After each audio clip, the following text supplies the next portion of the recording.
At Retina International, we are very happy to share with you a suite of cost of illness studies for inherited retinal dystrophies, or IRDs. These cost of illness studies for IRDs provide much needed information to support inputs for economic analysis, to justify investment in preventative or treatment interventions and service provision, to explain why funding should be provided to support research to prevent, cure, or manage these conditions, to inform funding allocation and prioritisation, and to provide a basis for policy and planning to inform governments on where there are issues with plans and policy for access to genetic testing and treatment and care pathways. The cost of illness studies hosted on the Know Your Code website were conducted in two phases. The first, a pilot study in the Republic of Ireland and the United Kingdom covering 10 IRDs. These were retinitis pigmentosa, Usher syndrome, Stargardt disease, Leber congenital amaurosis, often referred to as LCA, Best disease, cone dystrophy, cone rod dystrophy, achromatopsia, X-linked retinoschisis, and choroideremia.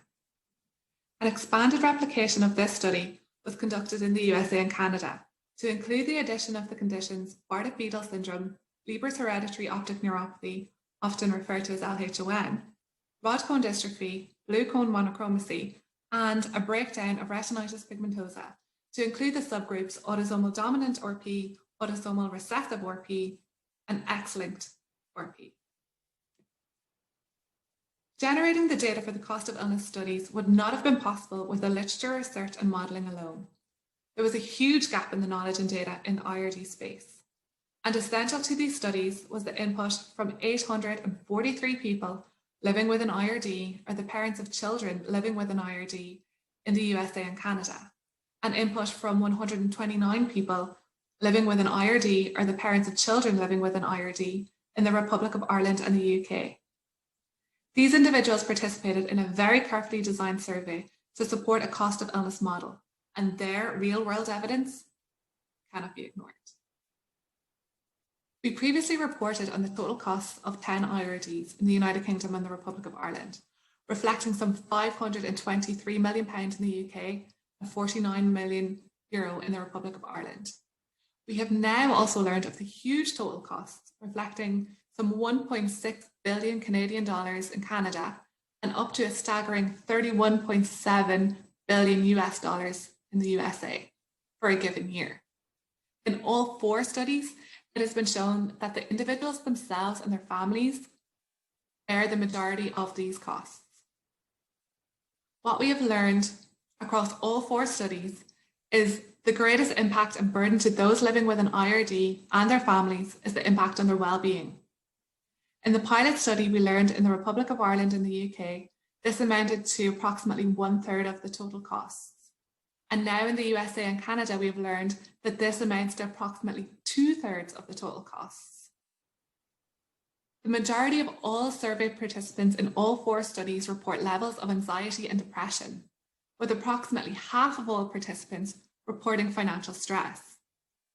The high rates of financial stress come as no surprise, as we have learned in all 4 studies that the second greatest cost type next to well-being are productivity costs. And these are costs relating to participation in the workforce.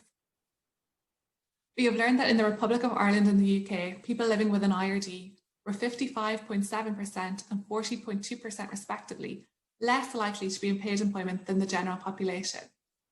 In the USA and Canada, the situation is not much better. We have learned that people living with an IRD in the USA and Canada respectively are 28.8% and 24.4% less likely to be in paid employment than the general population. What is also of great concern is that all 4 studies prove that processes for reimbursement of therapies for the IRD community are completely inappropriate.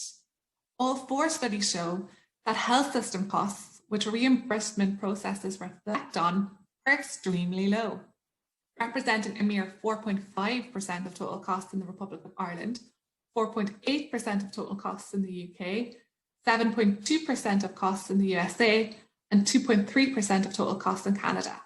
And therefore, they clearly do not reflect the true cost of living with an IRD. These results and the many other data points in the cost of illness study reports can benefit you in supporting the IRD community. If you have any questions on how this data can support your work, please do get in touch. Thank you.